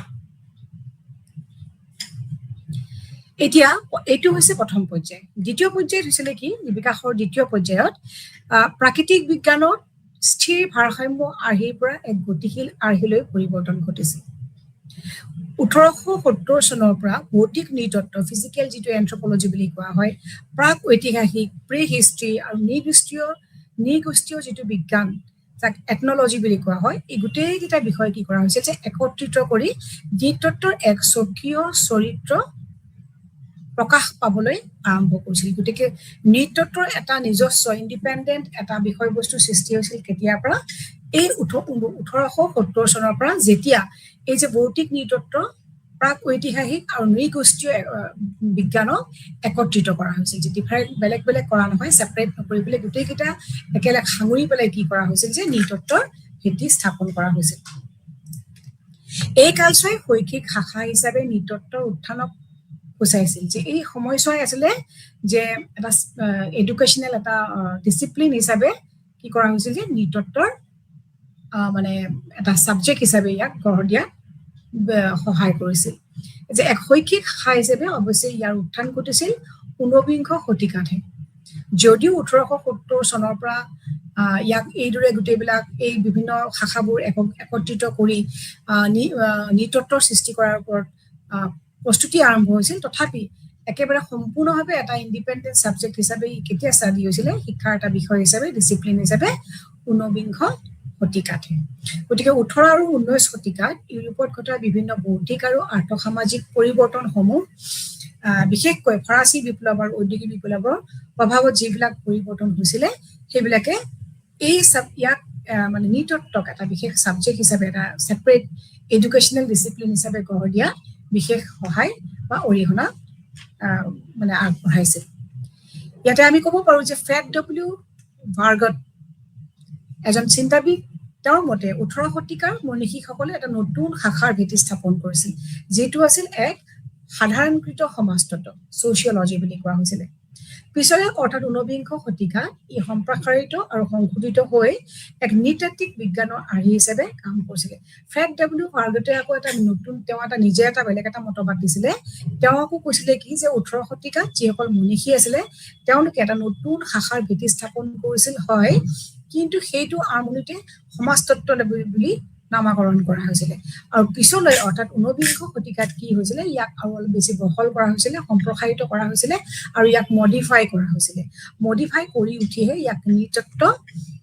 নৃতাত্ত্বিক বিজ্ঞানৰ আৰ্হি হিচাপে ইয়াক পৰিচিত কৰাইছিল। গতিকে তেওঁলোকৰ এই ক্ষেত্ৰতো যথেষ্ট বেলেগ বেলেগ মনীষীসকলৰ, চিন্তাবিদসকলে বেলেগ বেলেগ যুক্তি বা মতবাদ দেখিবলৈ পোৱা যায়। গতিকে তেওঁলোকৰ এই ক্ষেত্ৰত বিকাশৰ সৈতে প্ৰত্যক্ষ সম্পৰ্ক নাছিল যদিও ইতিহাস, শাৰীৰিক নৃবিজ্ঞান, ভাষা বিজ্ঞান আৰু অন্যান্য নৃবিজ্ঞানৰ বিশেষত্ববোৰৰ মিলনৰ ফলতহে সাধাৰণ সমাজতত্বৰ ভিত্তিৰ পৰা নৃবিজ্ঞানৰ পৃথকীকৰণ ঘটিছিল। গতিকে এইটোৱে ক'ব নোৱাৰি যে ভৌতিক নৃতত্ব, প্ৰাগৈতিহাসিক আৰু নৃগোষ্ঠী একত্ৰিত কৰি নৃতত্বৰ সৃষ্টি কৰা হৈছিল। এইটো বহুত এটা টাইম কনজিউমিং প্ৰচেছ। প্ৰথমতে সমাজ বিজ্ঞানৰ সৃষ্টি হৈছিল, তাৰ পিছতহে বহুতখিনি সংশোধন হৈ লাহে লাহে এই নৃতত্বৰ নৃবিজ্ঞান, ভাষা বিজ্ঞান, যেনেকে শাৰীৰিক নৃবিজ্ঞান বা ইতিহাস, অন্যান্য নৃবিজ্ঞানৰ বিশেষত্ববোৰৰ গোটেইবিলাকক মানে সাঙুৰ খোৱাৰ পিছতহে কি হৈছিল যে সমাজতত্বৰ পৰা, মানে সমাজতত্বৰ ভেটিৰ পৰা নৃবিজ্ঞানক পৃথকীকৰণ কৰা হৈছিল। আচলতে আৰম্ভণিতে এইটো সমাজতত্বই আছিলে, সমাজ বিজ্ঞান বুলিয়ে, সমাজতত্ব বুলিয়ে ধৰা হৈছিলে, কিন্তু পিছলৈ এই গোটেইবিলাক বস্তু অধ্যয়ন কৰি লাষ্টত ইয়াক কি কৰা হৈছিল, সমাজতত্বৰ পৰা বহুত বিশাল এটা এৰিয়া হৈ যোৱাৰ কাৰণে ইয়াক নৃতত্বক ছেপাৰেট কৰি মানে উলিয়াই দিয়া হৈছিল। গতিকে সামাজিক নৃতত্ব বিকাশৰ এই মন্তব্যক ইতিহাসবিদে মাৰ্ভিন হেৰিছেও সমৰ্থন কৰিছিল। এই যে পিছৰ যিখিনি কথা কৈছিলে, সেইখিনি কোনে কৈছিলে, ফ্ৰেড ডব্লিউ ভাৰ্গটৰ যিখিনি কথা, সেই কথাখিনি কিন্তু ইতিহাসবিদ মাৰ্ভিন হেৰিছেও সমৰ্থন কৰিছিল, যে আচলতে হঠাতে তিনিটা বিষয় লগ কৰি পেলাই নৃতত্বৰ সৃষ্টি হোৱা নাছিল। ইটছ এ লং প্ৰচেছ, আৰু এই লং প্ৰচেছটোৰ ফলতহে লাহে লাহে সমাজতত্বৰ পৰা ইয়াক পৃথক কৰি বাহিৰ কৰি দিয়া হৈছিলে। কাৰণ বহুত বেছি এটা বৃহৎ ছাবজেক্ট হৈ যায়, বহুত বেছি ছাবজেক্ট মেটাৰ সোমাই যোৱাৰ কাৰণে, পঢ়াৰ সুবিধাৰ কাৰণে ইয়াক বেলেগ কৰি দিয়া হৈছিলে। এতিয়া আমি আহিছো আধুনিক সামাজিক নৃতত্বৰ উত্থান। এতিয়া এমাৰ্জেঞ্চ অফ মডাৰ্ণ ছ'চিয়েল এন্থ্ৰপলজি। ইয়াত কিছুমান সমাজবিদ, কিছুমান চিন্তাবিদ, মনীষীসকলৰ নাম আছে, গতিকে নামবোৰ অকণমান কঠিন মনত ৰাখিবলৈ, কিন্তু তথাপি তোমালোকে মনত ৰাখিলেহে আচলতে উত্তৰবোৰ শুদ্ধকৈ লিখিব পাৰিবা। গতিকে অলপ যদি প্ৰেক্টিচ কৰা নিশ্চয় মনত ৰাখিব পাৰিবা। মই নামবিলাক কৈয়ে যাম ইয়াত তোমালোকক, যে আধুনিক সামাজিক নৃতত্বৰ উত্থান ঘাইকৈ, মই নামবোৰ দিয়ে দিছো শ্লাইডত, তোমালোকে চাব পাৰা। ব্ৰনিস্লা মালিনস্কি আছিলে, আৰু A.R. ৰেডক্লিফ ব্ৰাউন, এই দুজনৰ অৱদানৰ ফলত ঘটিছিল। কোন? ব্ৰনিস্লা মালিনস্কি আৰু A.R. ৰেডক্লিফ ব্ৰাউন তেওঁলোকৰ অৱদানৰ ফলত ঘটিছিল কি ঘটিছিল আধুনিক সামাজিক নৃতত্বৰ উত্থান ঘটিছিল মাৰ্চেল মস্কোকো ফ্ৰান্সৰ আধুনিক সামাজিক নৃতত্বৰ পথপ্ৰদৰ্শক হিচাপে গণ্য কৰা হয় মাৰ্চেল মস্কোক কি কৰা হৈছিলে তেওঁ মাৰ্চেল মাউছক তেওঁ বহুতে মস্কোকো বুলিও কয় ফ্ৰান্সৰ আধুনিক সামাজিক নৃতত্বৰ কি আছিল তেওঁ পথপ্ৰদৰ্শক আছিলে তাৰপিছত আহিল ব্ৰনিস্লা মালিনস্কি আছিল এগৰাকী অতি সুপ্ৰসিদ্ধ সামাজিক নৃতত্ববিদ তেওঁৰ বিষয়ে মই কৈছো অকমান তেওঁক আচলতে আধুনিক সামাজিক নৃতত্বৰ পৃষ্ঠপোষক প্ৰতিষ্ঠাপক হিচাপে গণ্য কৰা হয় কাক ব্ৰনিস্লা মালিনস্কি গতিকে আধুনিক সামাজিক নৃতত্বলৈ তেওঁৰ মূল অৱদানবিলাক আছিল কি এইবিলাক তোমালোকে মনত ৰাখিব লাগিব লিখি যাবা মই লাহে লাহে কৈ গৈছো অংশগ্ৰহণকাৰী পদ্ধতি পাৰ্টিচিপেণ্ট মেথড আৰু কৌশলৰ সৈতে নৃগোষ্ঠীয় পদ্ধতি এথনোগ্ৰাফিক মেথড প্ৰৱৰ্তন কৰিছিল তেওঁ লগতে তেওঁ পূৰ্বৰ ক্ৰমবিৱৰ্তনশীল আৰু ঐতিহাসিক পদ্ধতিসমূহৰ পৰা ফালৰি কাটি ক্ৰিয়াবাদ তত্ত্ব থিয়ৰী অফ ফাংচনেলিজিম প্ৰতিষ্ঠা কৰিছিল তেওঁৰ উল্লেখযোগ্য অৱদানবোৰ কি আছিল তেওঁৰ উল্লেখযোগ্য অৱদানবিলাক আছিলে Argonauts of the Western Pacific 1922 কৰিছিল তেওঁ এখন কিতাপ crime and custom in savage society 1926 A Scientific Theory of Culture and Other Essays 1944 এইখিনি আছিল তেওঁৰ খুব উল্লেখযোগ্য কন্ট্ৰিবিউশন মই আকৌ এবাৰ কৈছো ৰিপিট কৰিছো এতিয়া যেহেতু আমি কৈছো যে আধুনিক সামাজিক নৃতত্ব উত্থানত ঘাইকৈ প্ৰভাৱ পেলোৱা ব্যক্তি আছিল কোন ব্ৰনিস্লা মালিনস্কি আৰু A.R. ৰেডক্লিফ ব্ৰাউন গতিকে প্ৰথমতে আমি ব্ৰনিস্লা মালিনস্কি কোন সেয়া অকমান জানি লওঁ তেওঁ আছিলে এগৰাকী অতি সুপ্ৰসিদ্ধ সামাজিক নৃতত্ববিদ তেওঁক কি কৰা হৈছিলে আধুনিক সামাজিক নৃতত্বৰ প্ৰতিষ্ঠাপক বুলি গণ্য কৰা হয় আৰু তেওঁ কি কৰিছিল তেওঁৰ মূল অৱদানবোৰ কি আছিল এটা প্ৰথমটো হৈছিলে অংশগ্ৰহণকাৰী পদ্ধতি তেওঁ সৃষ্টি কৰিছিল পাৰ্টিচিপেণ্ট মেথড আৰু কৌশলৰ সৈতে নৃগোষ্ঠীয় পদ্ধতি যিটো কোৱা হয় যে এথনোগ্ৰাফিক মেথড তেওঁ প্ৰৱৰ্তন কৰিছিল লগতে তেওঁ কি কৰিছিল যে পূৰ্বৰ যিটো ক্ৰমবিৱৰ্তনশীল আৰু ঐতিহাসিক পদ্ধতিসমূহৰ যিবিলাক হৈছিল যে ক্ৰমবৰ্ধমানভাৱে যে ক্ৰনলজিক মানে তেওঁলোকে বায়োলজিক্যালি ইভলিউশন প্ৰচেছৰ থ্ৰুৱেদি গোটেইখিনি সমাজৰ পৰিৱৰ্তন ঘটিছিল তাৰ পৰিৱৰ্তে তেওঁ কিতাৰ পৰা ফালৰি কাটি আহি তেওঁ কি সৃষ্টি কৰিছিলে তেওঁ কি ইন্ট্ৰডিউচ কৰিছিল নতুন পদ্ধতি নতুন চিন্তাধাৰা ক্ৰিয়াবাদ তত্ত্ব থিয়ৰী অফ ফাংচনেলিজম এই ধাৰণাটো তেওঁ প্ৰতিষ্ঠা কৰিছিল আৰু ইয়াৰ ক্ষেত্ৰত তেওঁ অৱদান আগবঢ়োৱা কিতাপবোৰ আছিলে কি Argonauts of the Western Pacific 1922 Crime and Custom in Savage Society 1926 A Scientific Theory of Culture and Other Essays 1944 এইখিনি আছিল তেওঁৰ কন্ট্ৰিবিউশন এতিয়া ইয়াৰ পিছত আমি আগবাঢ়িছো দ্বিতীয়জন চিন্তাবিদ তেওঁ হৈছে A.R. ৰেডক্লিফ ব্ৰাউন দিয়া আছে তোমালোকৰ স্লাইডত 2 নম্বৰজন গতিকে আধুনিক সামাজিক নৃতত্বৰ আন এগৰাকী অন্যতম প্ৰতিষ্ঠাপক হ'ল ব্ৰনিস্লা মালিনস্কিৰ দৰে A.R. ৰেডক্লিফ ব্ৰাউন তেওঁৰ দৃষ্টিভংগীত গাঁথনিগত ক্ৰিয়াবাদ ষ্ট্ৰাকচাৰেল ফাংচনেলিজম আমাৰ ইয়াৰ আগত কোনটো আছিলে যে ক্ৰিয়াবাদ তত্ত্ব যিটো থিয়ৰী অফ ফাংচনেলিজম সেয়া কোনে সৃষ্টি কৰিছিলে ব্ৰনিস্লা মালিনস্কিয়ে এইবাৰ A.R. ৰেডক্লিফ ব্ৰাউনে নতুন সৃষ্টি কৰিছিলে নতুন এটা ধাৰণাৰ দৃষ্টিভংগীৰ সৃষ্টি কৰিছিলে আগবঢ়াইছিল সেয়া আছিলে কি ষ্ট্ৰাকচাৰেল ফাংচনেলিজম যাক গাঁথনিগত ক্ৰিয়াবাদ বুলি কোৱা হয় তেওঁৰ এই তত্ত্ব ইমাইল ডাৰ্কিমৰ ধাৰণাৰে বিকশিত হৈছিল ইমাইল ডাৰ্কিমৰ নাম তোমালোকে আগতে পাই আহিছা তেওঁৰ যিটো তত্ত্ব আগবঢ়াইছিল তেওঁৰ ধাৰণাৰ লগত তেওঁৰ ধাৰণাৰ মিল আছিল তেওঁৰ গুৰুত্বপূৰ্ণ গ্ৰন্থসমূহৰ ভিতৰত আছিলে কি the Andaman islanders A Study in Social Anthropology 1922 Structure and Function in Primitive Society 1952 এইকেইখন কিতাপ তেওঁ লিখিছিল মই আকৌ এবাৰ কৈ দিছো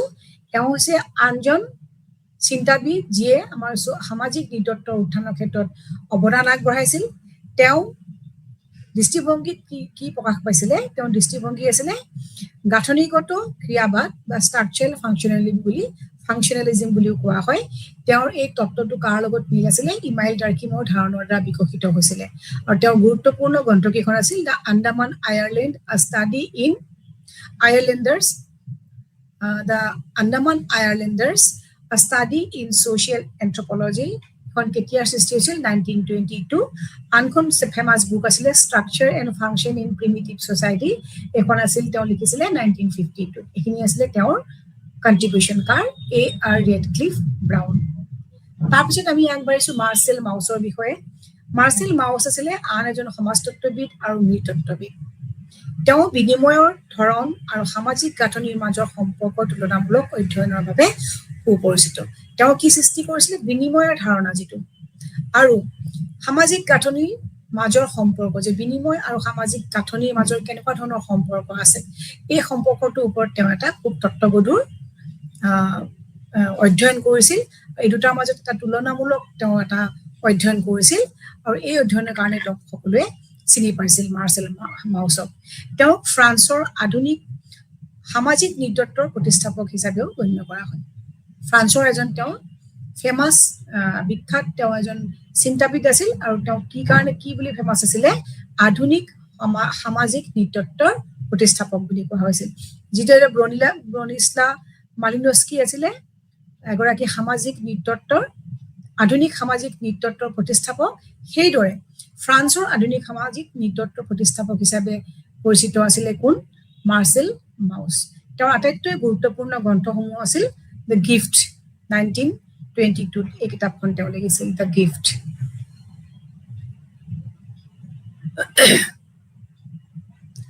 ইয়াৰ পিছতে আমি আহিছো আগবাঢ়িছো লেভি ষ্ট্ৰাছ মানে উপৰোক্ত এই যে আমি যিখিনি আলোচনা কৰি আহিলো এই পথ প্ৰদৰ্শকসকলৰ লগতে গাঁথনিবাদ মানে ষ্ট্ৰাকচাৰেলিজম আৰু গাঁথনিগত নৃতত্ব ষ্ট্ৰাকচাৰেল এন্থ্ৰপলজি এই দুইটাৰ প্ৰতিষ্ঠাৰ ক্ষেত্ৰত লেভি ট্ৰাষ্টৰ নাম অন্তৰ্ভুক্ত কৰিব পাৰি তেওঁ বিশেষভাৱে এই ক্ষেত্ৰত প্ৰখ্যাত আছিল তেওঁক 20 শতিকাৰ অন্যতম প্ৰভাৱশালী চিন্তাবিদ হিচাপে গণ্য কৰা হয় 20th century তেওঁ এজন ফেমাছ থিংকাৰ আছিলে তেওঁৰ অধ্যয়নৰ বিষয়সমূহৰ ভিতৰত আছিল মাইথ সংস্কৃতি তাৰপিছত ধৰ্ম আৰু সামাজিক সংগঠন তেওঁৰ উল্লেখযোগ্য গ্ৰন্থসমূহৰ ভিতৰত আছিলে কি কি দ্য এলিমেণ্টাৰী ষ্ট্ৰাকচাৰ অফ কিনশ্বিপ তেওঁ এখন লিখিছিল 1949ত ট্ৰিষ্টেছ ট্ৰপিগাছ 1955 ষ্ট্ৰাকচাৰেল এন্থ্ৰপলজি 1963 এইকেইখন আছিল তেওঁৰ ফেমাছ বুক এনে আৰু বহু চিন্তাবিদ আছে যিসকলে আধুনিক সামাজিক নৃতত্ব বিকাশত অৱদান আগবঢ়াইছিলে ইয়াৰ কিছুমান হয়তো পিছৰ পৰ্যায়ত আহিছে যিসকল বা তেওঁলোকৰ অৱদান বিশেষভাৱে খ্যাত নোহোৱাকৈ ৰৈ গ'ল বা তেওঁলোকে কাম আগবঢ়াইছে কিন্তু সেইখিনি কোনো ধৰণৰ যেনেকৈ আমি আজি Bronislaw Malinowski A.R. Radcliffe Brown Marcel Mauss Levi ট্ৰাষ্টৰ নাম লৈছো হয়তো তেওঁলোকৰ নাম তেনেকৈ বহুতো লিপিবদ্ধ নাছিলে বা বহুতে নজনাকৈ থাকি গ'ল সেইকাৰণে তেওঁলোকৰ কামবিলাক আমি আজি ক'ব পৰা নাই কিন্তু তেওঁলোকে এনেদৰে আৰু বহু চিন্তাবিদ আছে অকল এই 4জন বা 5জনে নহয় এনে বহুত চিন্তাবিদ আছে যিসকলে আমাৰ সামাজিক নৃতত্বৰ উত্থানৰ ক্ষেত্ৰত যথেষ্ট অৰিহণা আগবঢ়াই আহিছে এই ক্ষেত্ৰত আৰু এটা উল্লেখযোগ্য কথা আছে সেয়া হৈছে যে সামাজিক নৃতত্ব এটা শাখা হিচাপে বিকাশৰ ক্ষেত্ৰত কিছুমান বৃত্তিমূলক সংগঠন সৃষ্টি হৈছিলে এই সংগঠনবিলাকেও কিন্তু কি কৰিছিলে যে সামাজিক নৃতত্বৰ উত্থানৰ ক্ষেত্ৰত যথেষ্ট অৰিহণা আগবঢ়াইছিলে আৰু এই সামাজিক নৃতত্বৰ উত্থানৰ কাৰণবিলাক কি কি বুলি ক'লে আমি এই যে যিসকল সামাজিক নৃতত্ববিদৰ বিষয়ে আমি ইতিমধ্যে নাম উল্লেখ কৰিলো সেইখিনি কথা তোমালোকে লিখাৰ লগতে এই বৃত্তিমূলক সংগঠনবিলাকৰ নামবিলাকো তোমালোকে উল্লেখ কৰিব পাৰা দেই গতিকে মই কৈছো যে উত্তৰটো লিখাৰ সময়ত তোমালোকে কাৰণ বুলিও আহিব পাৰে কন্ট্ৰিবিউশন বুলি অৱদান বুলিও আহিব পাৰে যেনেকৈ আধুনিক সামাজিক নৃতত্বৰ উত্থানৰ বিষয়ে আলোচনা কৰা বুলিও আহিব পাৰে বা কিদৰে হৈছিলে কন্ট্ৰিবিউট কোনে কোনে কৰিছিল অৱদান আগবঢ়োৱা ব্যক্তিসকলৰ বিষয়ে উল্লেখ কৰা বুলি ক'লে তোমালোকে এই যে ব্ৰনিস্লা মালিনস্কিৰ পৰা আৰম্ভ কৰি মই যিকেইজনৰ নাম ক'লো সেইখিনি বস্তু তোমালোকে এক্সপ্লেইন কৰিব লাগিব তাৰ উপৰি বৃত্তিমূলক সংগঠন কিছুমান আছে যিবিলাকেও কি কৰিছিলে যে এই বিষয়টো উত্থান কৰোঁতে বা উত্থান হওঁতে বা বিকাশ হওঁতে যথেষ্ট সহায় আগবঢ়াইছিলে সেইসকলৰ কথাও কিন্তু সেই সংগঠনবিলাকৰ কথাও তোমালোকে উল্লেখ কৰিব লাগিব গতিকে উত্তৰবিলাক লিখোতে সদায় তোমালোকে যিখিনি কথা আলোচনা কৰা হৈছে সেইখিনিৰ ওপৰত বেছ কৰি ল'বা, যে তোমালোকে মুখস্থ নকৰিবা বা বুজি পেলাই কিছুমান বস্তু মনত ৰাখিবলৈ চেষ্টা কৰিবা। মুখস্থ কৰিলে কিন্তু সকলোবিলাক উত্তৰ পৰীক্ষাত লিখিবলৈ অসুবিধা পাবা, লগতে মুখস্থ কৰা বস্তুবোৰ সদায় মনত নাথাকে, 2-4 লাইন পাহৰি গ'লে গোটেইখন খেলি মেলি হৈ যায়। সেইকাৰণে বস্তুবিলাক সদায় বুজি বুজি ভাঙি ভাঙি অৰ্থাৎ পাৰ্ট কৰি নিজৰ ভাষাত লিখি তেনেদৰে পঢ়িবলৈ চেষ্টা কৰিবা। আৰু মই যেনেকে বুলেট পইণ্টবিলাক তোমালোকৰ শ্লাইডত দিয়া আছে সেইদৰে তোমালোকে নিজে নিজে কিছুমান বুলেট পইণ্ট বনাই বস্তুবোৰ মনত ৰাখিবলৈ চেষ্টা কৰিবা। গতিকে এই যে সামাজিক নৃতত্ব এটা শাখা হিচাপে বিকাশ হোৱাৰ ক্ষেত্ৰত বৃত্তিমূলক সংগঠনসমূহে উল্লেখযোগ্য বৰঙণি আগবঢ়াইছিল। মই ইয়াত শ্লাইডত দি থৈছো যে বৃত্তিমূলক সংগঠনসমূহ কি বৃত্তিমূলক সংগঠনে ইয়াৰ ক্ষেত্ৰত অৱদান আগবঢ়াইছিলে। এই বস্তুখিনি আলোচনা কৰাৰ আগতে মই তোমালোকক আকৌ এবাৰ আগৰ কথাখিনি মই উল্লেখ কৰাই দিছো, যাতে তোমালোকে সাধু কথাৰ নিচিনাকে মনত ৰাখিব পাৰা। সেইখিনি হৈছে কি, যে আধুনিক সামাজিক নৃতত্বৰ উত্থান কেনেদৰে হৈছিলে। ইয়াত বিভিন্ন ধৰণৰ শিক্ষাবিদ আছে, চিন্তাবিদ আছে, যিসকলে মনীষী আছে, যিসকলে কি কৰিছিল যে আমাক সামাজিক নৃতত্ব এই বিষয় এটা নিৰ্দিষ্ট বা এটা গাইগুটীয়া বিষয় হিচাপে বিকাশ হোৱাত সহায় বা অৱদান আগবঢ়াই আহিছিলে। গতিকে এই ক্ষেত্ৰত আমি কেইগৰাকীমান বিশেষ ব্যক্তিৰ নাম আমি উল্লেখ কৰিছো। সেয়া হৈছে ব্ৰনিস্লাভ মালিনস্কি। ব্ৰনিস্লাভ মালিনস্কিক কি বুলি কোৱা হয়, আধুনিক সামাজিক নৃতত্বৰ তেওঁ প্ৰতিষ্ঠাপক বুলি গণ্য কৰা হয়। কাৰণ তেওঁ এই ক্ষেত্ৰত ইমান বেছি আগবঢ়াইছে, অৱদান আগবঢ়াইছে, সেইখিনি কাৰণে এটা এই ছাবজেক্টটো এই আধুনিক এইটো যে সামাজিক নৃতত্বৰ এটা ধাৰণা মানুহৰ মাজত স্পষ্ট হৈ পৰিছে। তেওঁ কি অৱদান আগবঢ়াইছিল, অংশগ্ৰহণকাৰী পদ্ধতি আগবঢ়াইছিল, পাৰ্টিচিপেণ্ট মেথড বুলি যাক কোৱা হয়, বিকাশৰ সৈতে নিৰ্গোষ্ঠীয় পদ্ধতি এন্থোগ্ৰাফিক মেথড তেওঁ আগবঢ়াইছিল, আৰু যিটো আমি ক্ৰমবিৱৰ্তনশীল আৰু ঐতিহাসিক পদ্ধতি লগত তেওঁ কি কৰিছিলে, তাৰ পৰা কিছু পৃথকভাৱে তেওঁলোকে এইখিনিতো দৰকাৰী, তাৰ লগত আকৌ পৃথকভাৱে তেওঁ ক্ৰিয়াবাদ তত্ত্ব থিয়ৰী অফ ফাংচনেলিজিম তেওঁ প্ৰতিষ্ঠা কৰিছিল। আৰু লগতে তেওঁ ইয়াৰ লগত সহায়ক হোৱাকৈ কেইবাখনো কিতাপ লিখিছিল। কিতাপকেইখন আছিলে কি Argonauts of the Western Pacific, এইটো crime and customs in savage society, scientific theory of culture and other essays. এইকেইখন কিতাপ তেওঁৰ উল্লেখটো বহুতকেইখন কিতাপ লিখিছিল, তাৰ ভিতৰত এইকেইখন হৈছে তেওঁৰ উল্লেখযোগ্য অৱদান। তাৰপিছত আৰু এজন আছিলে পাইছিলো আমি নাম, সেয়া হৈছে A.R. Radcliffe brown. তেওঁ আধুনিক সামাজিক নৃতত্ব উত্থানৰ ক্ষেত্ৰত যথেষ্ট অৱদান আগবঢ়াইছিলে। তেওঁ যিদৰে মালিনস্কিয়ে যিদৰে ক্ৰিয়াবিদ তত্ত্ব থিয়ৰী অফ ফাংচনেলিজিম আগবঢ়াইছিল, তেনেদৰে আমাৰ A.R. ৰেডক্লিফ ব্ৰাউনেও কি কৰিছিল, যে তেওঁ গাঁথনিগত ক্ৰিয়াবাদ ষ্ট্ৰাকচাৰেল ফাংচনেলিজিম আগবঢ়াইছিল, মত আগবঢ়াইছিল। তেওঁৰ এই মানে যিটো ধাৰণা, এই ধাৰণাটো তেওঁ কাৰ প্ৰভাৱ পৰিছিল, ইমাইল ডাৰ্কিন তেওঁৰ প্ৰভাৱ পৰিছিল। আৰু তেওঁ কেইখনমান খুব উল্লেখযোগ্য কিতাপ আছে, সেইখন পঢ়িলে আমি সামাজিক নৃতত্বৰ বহু কথা আমি তথ্য লাভ কৰিব পাৰো। সেইকেইখন হৈছে দ্য আন্দামান আইলেণ্ডাৰ্ছ, আ ষ্টাডি ইন ছ'চিয়েল এন্থ্ৰপলজি আৰু structure and function in primitive society বুলি। এখন কেতিয়া লিখিছিল, লাষ্ট 1952 লিখা কিতাপ আছিল। ইয়াৰ পিছত আমি পাইছিলো মাৰ্চেল মাউছ। মাৰ্চেল মাউছ আছিলে আন এজন সমাজতত্ত্ববিদ আৰু তেওঁ নৃতত্ত্ববিদ আছিল। তেওঁ কি কৰিছিল, যে বিনিময় ধাৰণা আৰু সামাজিক গাঁথনিৰ মাজত কি সম্পৰ্ক আছে, আৰু এই দুটাৰ মাজত এটা তুলনামূলক তেওঁ অধ্যয়ন আগবঢ়াইছিল। আৰু এইখিনিয়ে সমাজৰ বিনিময় প্ৰথা আৰু সামাজিক গাঁথনিৰ ওপৰত ইয়াৰ প্ৰভাৱৰ বিষয়ে আমাক জনাত যথেষ্ট পৰিমাণে সহায় কৰে। আৰু এই কথাখিনি তেওঁ ক'ত প্ৰকাশ কৰিছিলে, তেওঁ এখন খুব ভাল কিতাপ আছিল, কিতাপখনৰ নাম আছিল দ্য গিফ্ট। 1922 তেওঁ এই কিতাপখন লিখিছিলে। এইখন খুব এখন গুৰুত্বপূৰ্ণ উল্লেখযোগ্য কিতাপ। আৰু তেওঁকো কি কৰা হৈছিল, যে তেওঁ এজন ফ্ৰান্সৰ লোক আছিল, তেওঁক কি কৰা হৈছিল, যে ফ্ৰান্সৰ আধুনিক সামাজিক নৃতত্বৰ প্ৰতিষ্ঠাপক হিচাপেও তেওঁ সকলোৱে বিবেচনা কৰিছিল, মানিছিল। ইয়াৰ পিছত আমি পাইছিলো যে আন এজন পথ প্ৰদৰ্শক আছিলে, তেওঁ হৈছিলে লেভি ষ্ট্ৰাছ।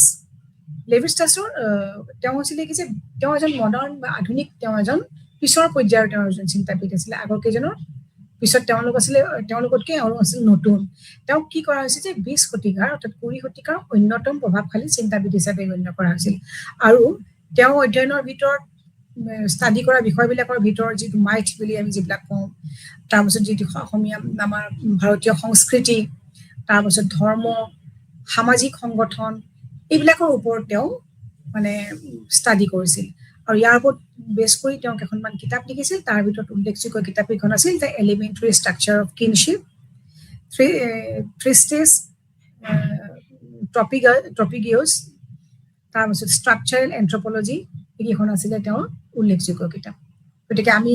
আজিলৈকে ইমানতে সামৰো ইয়াৰ পিছৰ পৰ্যায়ত আমি বৃত্তিমূলক কি কি সংগঠনেনো তেওঁলোকৰ সামাজিক নৃতত্ব সৃষ্টিত অৰিহণা যোগাইছিল সেই বিষয়ে আমি পিছৰ ক্লাছত আলোচনা কৰিম আজিলৈ ইমানতে সামৰিছোঁ থেংক ইউ